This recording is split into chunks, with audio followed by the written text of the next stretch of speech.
listening to the Agent Survival Guide podcast, a podcast for today's insurance agents. Informing, educating, empowering, improving the way you do business in an industry that's anything but static. In today's episode, we are not talking resolutions. We're talking goals. Goals are a great way to keep your business on track with a clear path ahead and help your business flourish in the year to come. We recommend this important step prior to each plan year, but there is a strategy to how you go about planning.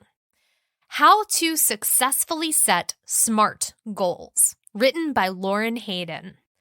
While goals, both big and small, are useful for different purposes, setting SMART goals may be the extra step you need to take to help your business thrive.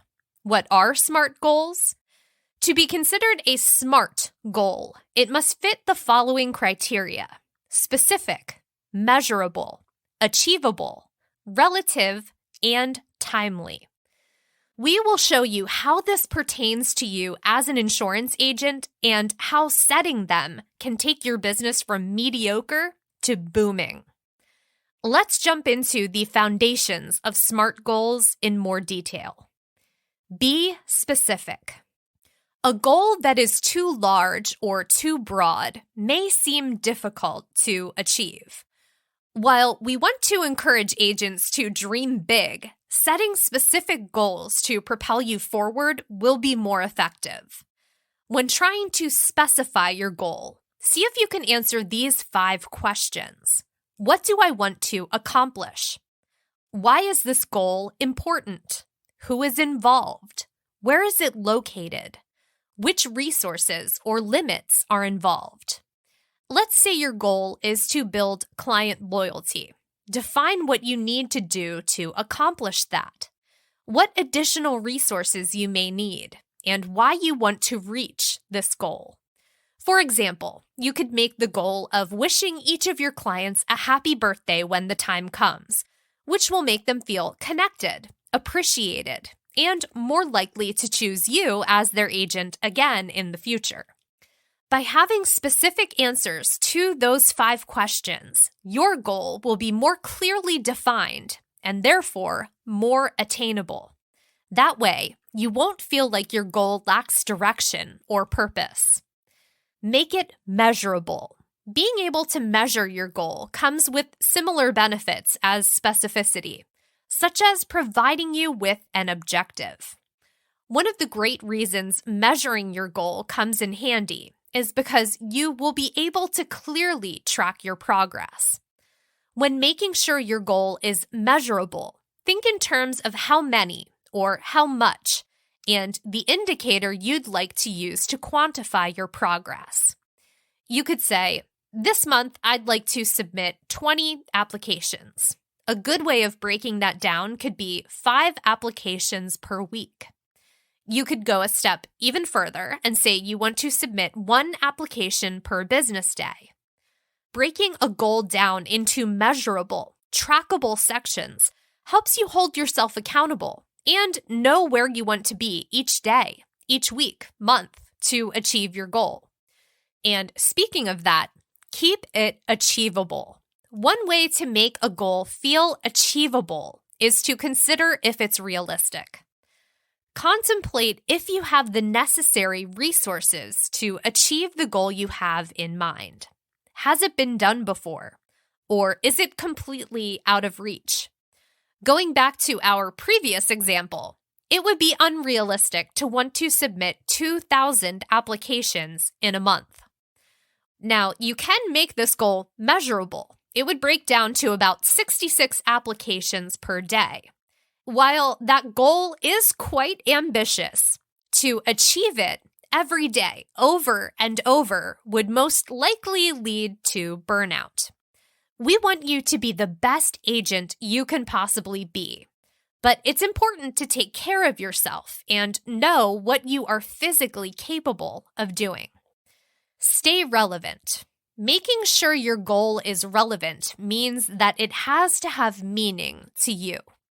A relevant goal is one that is worthwhile to you and will help you feel fulfilled once it's achieved.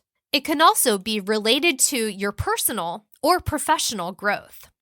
A great example of a relevant goal would be passing your AHIP certification.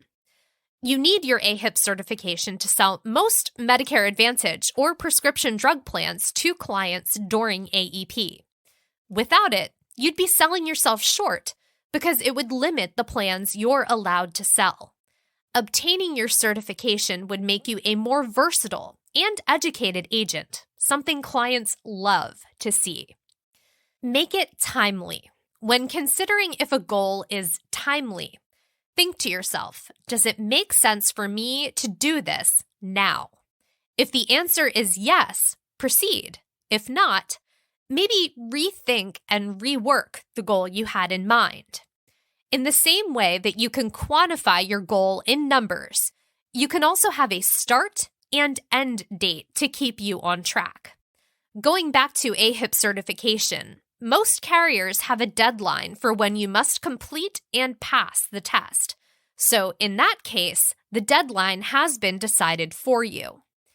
If the goal's time constraints aren't quite as strict, create them for yourself to keep you motivated.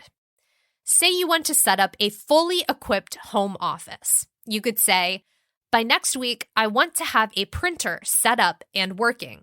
The week after that, you could have a desk put together, and so on.